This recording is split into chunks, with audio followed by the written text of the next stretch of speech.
iHeart Podcasts. Hear more Gold 101.7 podcasts, playlists, and listen live on the free iHeart app. It's Jonesy and Amanda's cutting room floor. It's Jonesy and Amanda's cutting room floor.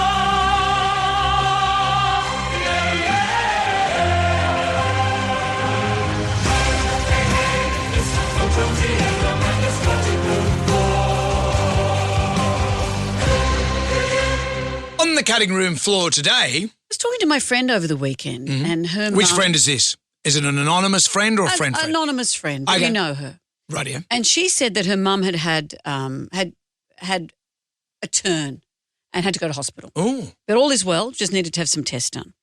But when my friend turned up at the hospital and she said, "Where's Dad?" her mother said, "Oh, I had to send him home."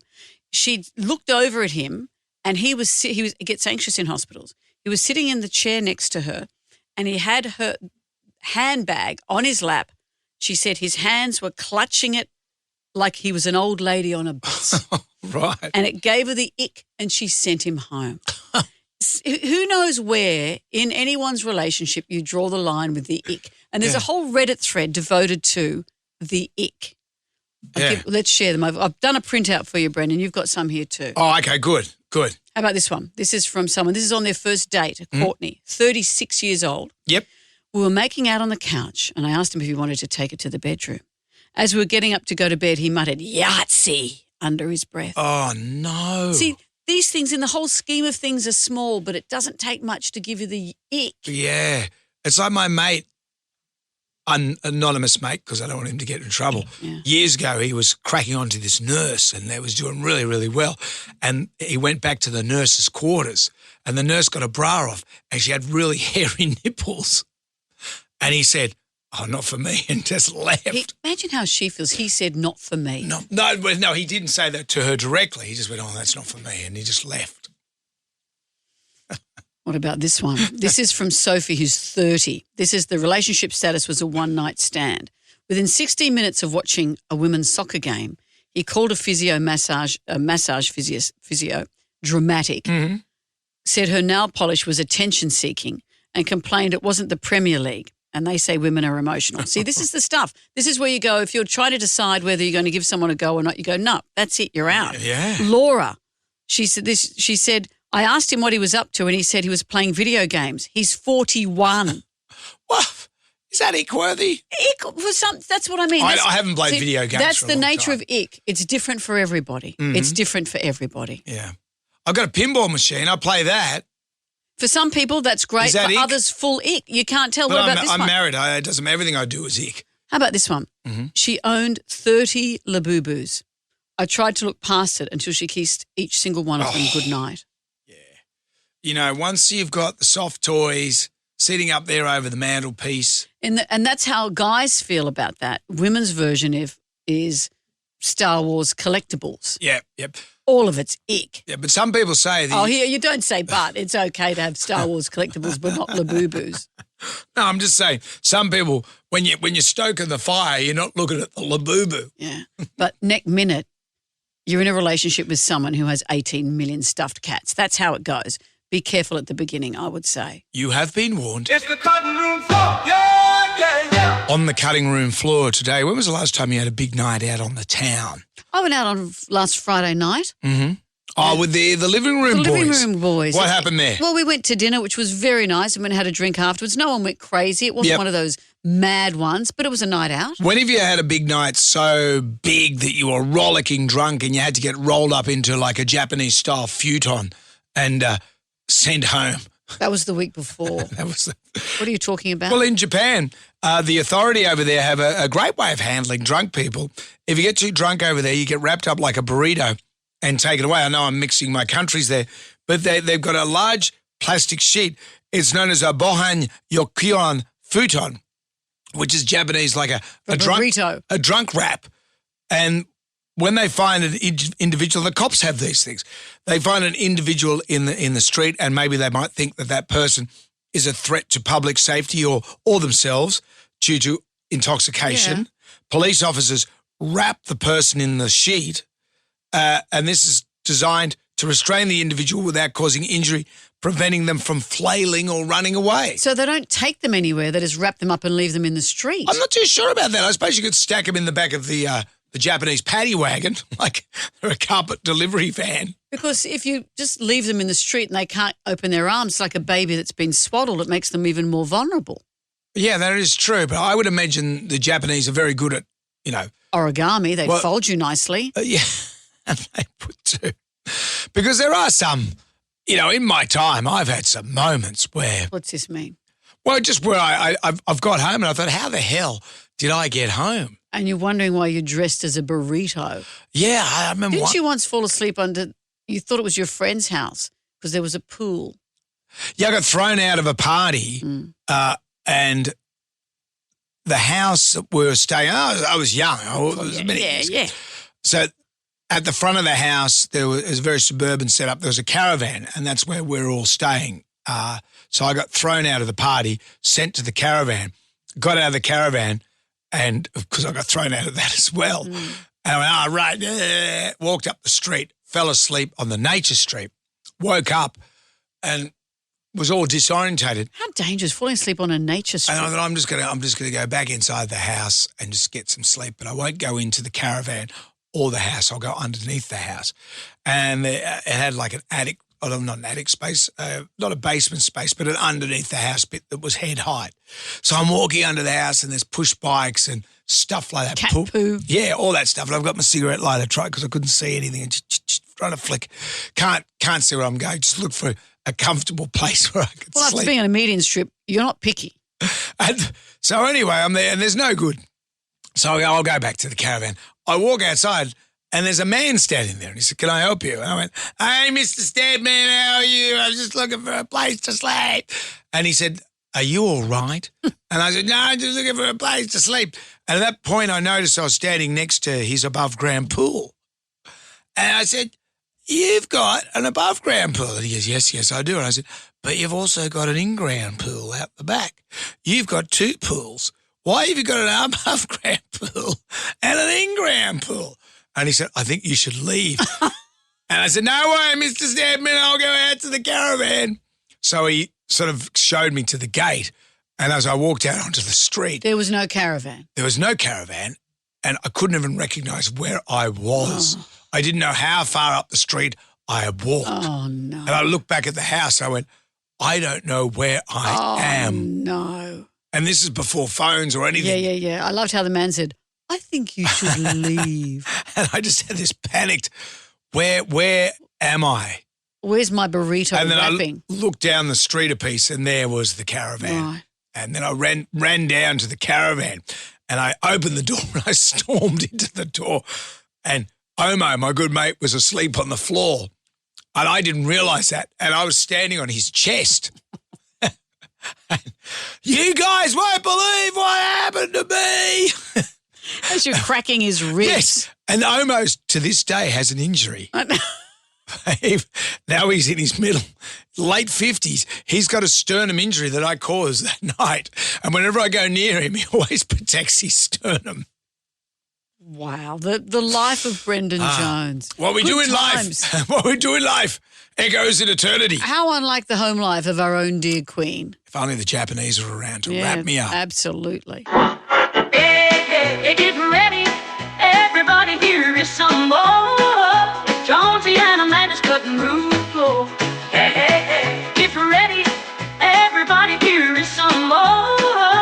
Jonesy and Amanda's cutting room floor. On the cutting room floor, something that has reared its head many, many, many times on our show. Talking about shopping carts. Shopping Actually, cart or shopping trolley? What are you, American? I say trolley. You say trolley. No one says I'm off my cart. Yeah. That's an Americanism. But there's a meme that's going around, people saying, I can't sleep, I need a good night's sleep. And then they are at 3 a.m. watching a German show where people have to push a shopping trolley into a certain area. Yeah, it's a show. It's a show. Das Trolley, Yeah, you tried to host that if I remember the correctly. German version of Grand Denya, is going to be hosting it now. But the shopping trolley, and you and I have discussed this many times, I am one who always returns the trolley to its corralling station. And what do you do? Let's just I answer do the question. same. I would never in a million years abandon a trolley. I But would never abandon a trolley. Sometimes you might see an ad hoc stack of trolleys Well, next to the car. there's levels of stacking a trolley. Let me talk you through this theory about the kind of person you are depending on what you do with the trolley. Okay. Here they call it a shopping cart, so let's just call it a shopping cart. Are we all agree? No, it's trolley. It's Australia. I'm reading what they've said here. What, you can't change the words? Okay. The shopping trolley, in case Brendan can't understand the word cart, We're in Australia, not Moroccan. the shopping trolley is the ultimate litmus test for whether a person is capable of self-governing. To return the shopping trolley, see what you've done? You've stopped me speaking English, is an easy, convenient task and one which we all recognise as the correct, appropriate thing to do. Yep. To return the shopping trolley is objectively right. It says here there are no situations other than dire emergencies in which a person is not able to return their trolley. Agreed. Simultaneously, it's not illegal to abandon your shopping trolley. Therefore, the shopping trolley presents itself as the apex example of whether a person will do what's right without being forced to do it. No one will punish you for not returning the shopping trolley. No one will fine you or kill you for not returning the shopping trolley. You gain nothing by returning the trolley. Yes, we get it. You must return the shopping trolley out of the goodness of your own heart. You must return the trolley because it's the right thing to do because it's correct. A person who is unable to do this is no better than an animal, an absolute savage who can only be made to do what's right by threatening them with a law and the force that stands behind it. Yep. The shopping trolley is what determines whether a person is a good or bad member of society. I'll go one step further. Here we go. This is broken up into categories. Lawful good. That's when you turn the trolley to the store. Lawful good. That's lawful good. It's lawful plus you're being Plus good. So that's when you take it back to the corral inside the shop. Inside the shopping centre. Neutral good. This is when you return it to the corralling station. Not in the shopping centre, but it's in the car park. Yeah, that is designated That's for returns. Good on you. Yeah. So the lawful good people will go past the corral and take it directly into the shopping centre. So the shopping centre cart guy doesn't have to pick them up at all. Doing him out of a job. Not How necessarily, good is because it? there's always trolleys. Chaotic good is when you go up to the corral and you just push it and let it go in there. Hence your TV show. Do we call it a corral? That's why we're talking about trolley rather than Yes, cart. it's got a corral. Okay. Then there's lawful neutral What's that? when you return it to another store.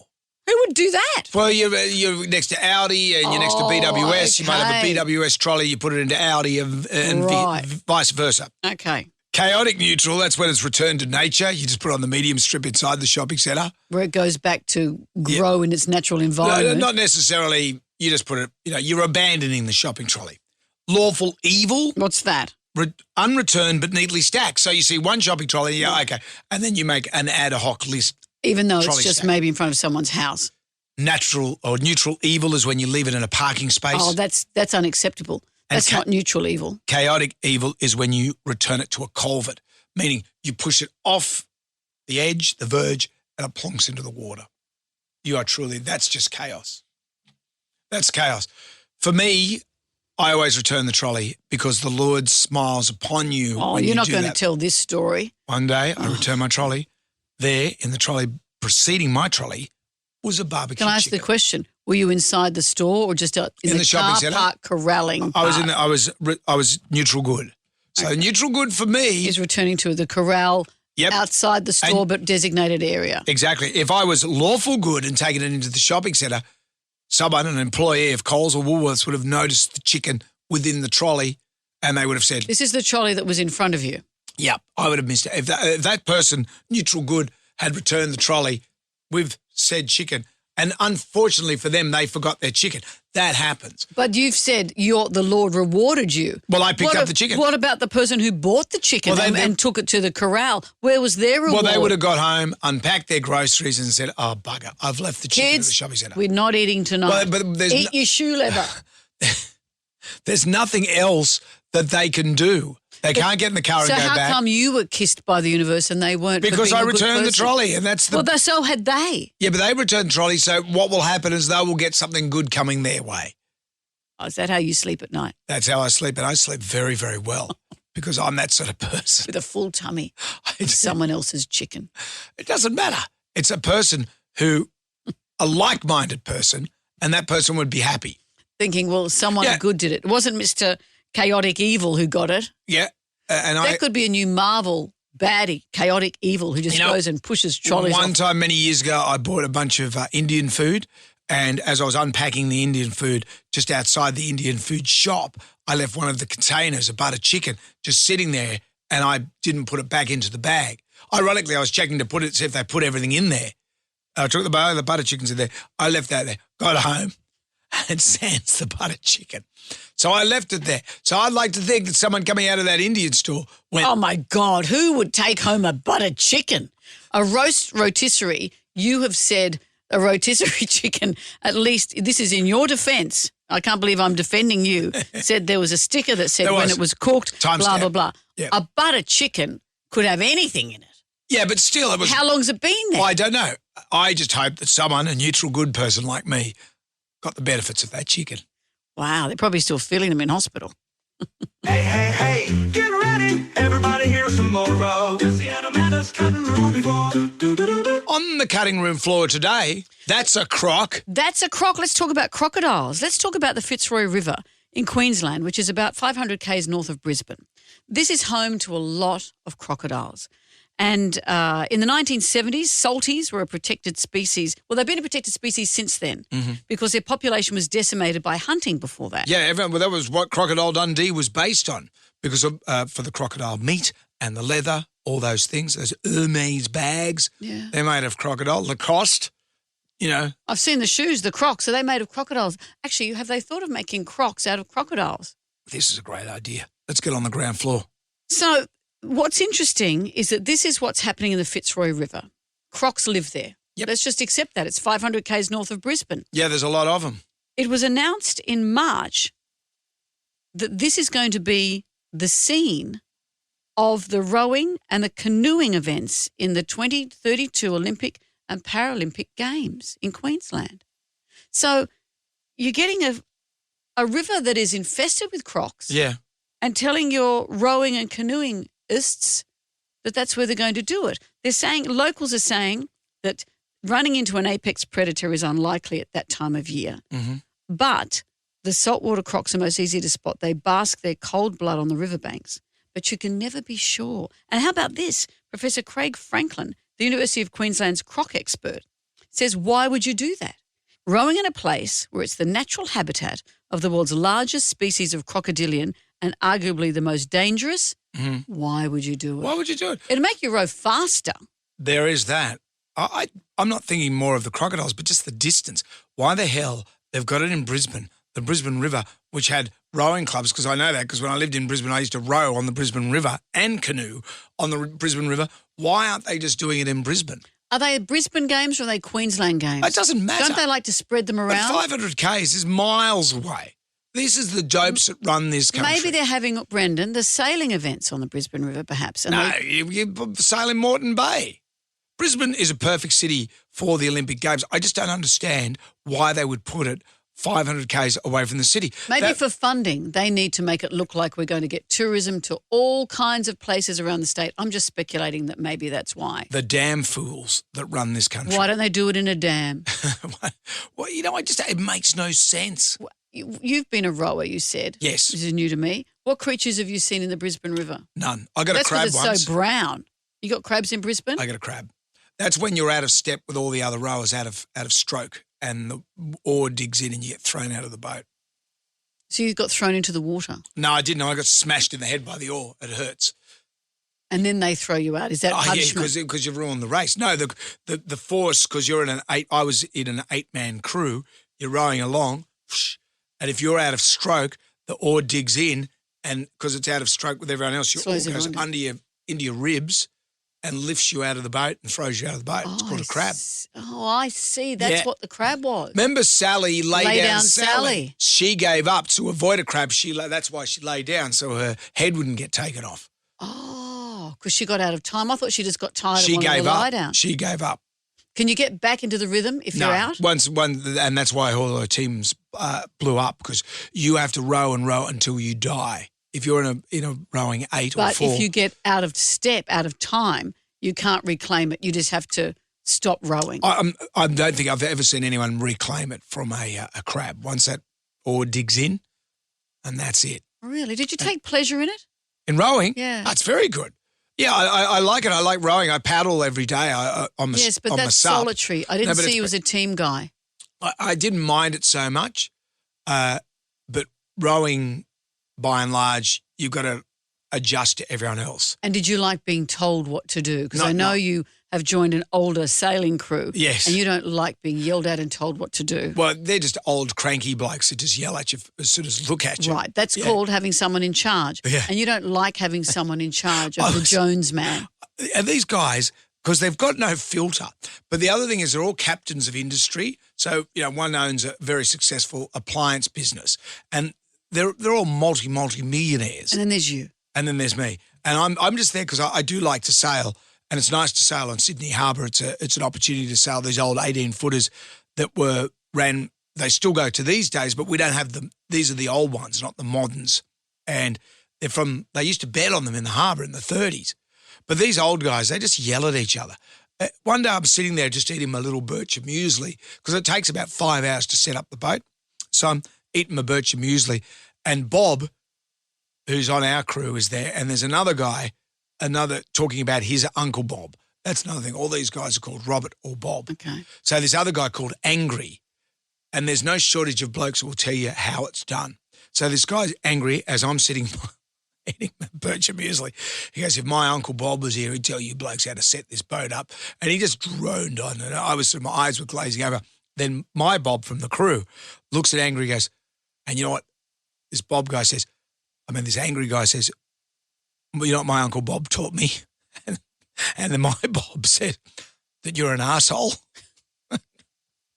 And when you inhale muesli? I put it to you. So I started choking. I know, but I put it to you that anyone saying, hey, go over and pull that rope, you'd be outraged because no one's the boss of you. You're not good at teams. No, I am good at teams and I'm good at taking direction, but Do you think? when it's the dopes that run the country. Right. I think you've just answered my question. So I would be yelling at Brisbane. I'd be Okay. yelling, Yelling at the Crocs. who's the El Presidente of Brisbane I'm now? not Because sure. Palaszczuk, she cocked it up because she didn't want to do it. Who's the new one now? I don't know, but you Old speak mate. so charmingly and in such an informed manner. We should be on the Olympic Committee. Just put it in the Brisbane River, for God's sake, you idiots. Hey, hey, hey, everybody, it's time for Jonesy and Amanda's cutting room floor. Hey, hey, hey, everybody, it's time for Jonesy and Amanda's cutting room floor. It's the cutting room floor. On the cutting room floor today, Ozempic. Ozempic for dogs and Ozempic for cats. This is what could hit the market in the next couple of years. So this is happening in America, but whatever they do, we're going to be doing the same. The obesity crisis extends beyond humans, and studies suggest that around 60% of dogs and cats in America are overweight. So, Ozempic, Ozempets, we're going to have the Ozempets era. Pharmaceutical companies are sniffing out new territory, tapping the same science behind the weight loss drugs to develop a similar treatment for pets. Probably not a bad idea. Well, this is the thing that dogs and cats live longer and have better lives when they're not overweight. As do humans. As do humans. My dog Minnie was very spherical. Harley was overfeeding her. He was feeding her breakfast, feeding her dinner. And I took over the feed. Her little paws, her wrists, dog wrists, whatever they are, would get sore when we went to the park. And the vet said, she's just carrying too much weight and she's hurting herself when she's chasing a ball. So she's not a big dog in terms of height, border collie. She had to lose 6 kilos. That's a lot. She only weighs now about 26 kilos. She had to lose 6 kilos, which is that a quarter of your body weight maybe? It's a lot. Fifth of your body weight, something like that, massive. So she was very gracious when she just went from having wet food and all of this to just having biscuits. I must say, now that she's older, she's 13 and little thing, I see her elderly hips and a little elderly face and I have to help her get into the car now and things are just harder and she's getting a bit doddery. So I do give her leftovers because I think, Life's too short. Yeah, I let her take up smoking because why not? Why not? If she wants to get a motorbike, I wouldn't say no. Yeah, it is. I do wonder about Ozempic everywhere because you hear good and bad stories about it. And I know a lot of people that are on Ozempic now, but then you hear about Ozempic blindness. Blindness? That's the thing. Ozempic can make you blind, Ozempic feet. And there's another one that just dropped, Ozempic vulva. Ozempic vulva. Have you heard of this? I read it this morning It's too. dropped. This is where, well, the fat in all your body parts, I assume, goes. Yep. And people talking about Ozempic face, and now there's this. And there's restaurants in America that are struggling, in LA and places like that, in the big influencer places.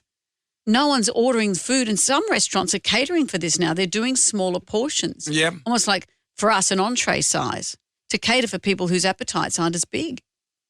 When you look at it, America, there was the place of the big foods.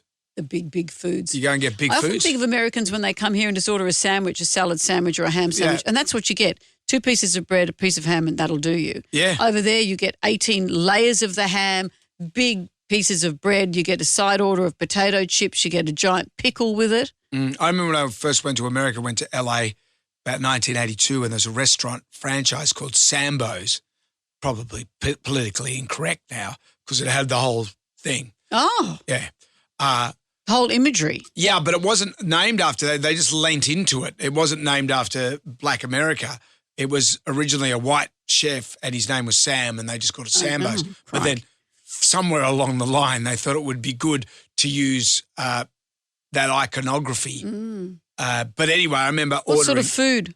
Oh, beautiful food. Oh, beautiful food. Oh, dear, the food was beautiful. I remember ordering just, toast for breakfast and it came out, it was like toast with waffles and eggs and they said, well, that's your toast and French fried toast, But even when I used to travel with Beyond 2000 and I'd just try and eat a healthy breakfast like a piece of toast or one poached egg and they go, well, why would you do that? You think, well, I'm on the road for 8 weeks. I don't want to look like the person sitting at the table next to me. Yeah, exactly. But now you got Ozempic, so you can eat what you want and your only risk is Ozempic vulva. I know.